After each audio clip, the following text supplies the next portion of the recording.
করবো, ছালটা ছাড়িয়ে রেখেছি, পুড়িয়ে নেব, এবার গুঁড়িয়ে নেব।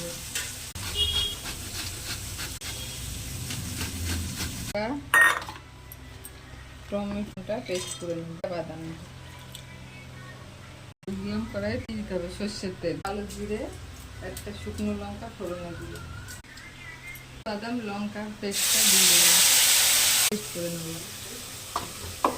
একটু জল দিয়ে কচুটা পেস্ট করে কচু বাটাটা দিয়ে দিচ্ছি, হলুদ দিলাম, অল্প একটু চিনি দিলাম, চালবো কড়াইটা। হয়ে গেছে কচু বাটা, তেল ছেড়ে দিয়েছে, এবার নামিয়ে দেবো।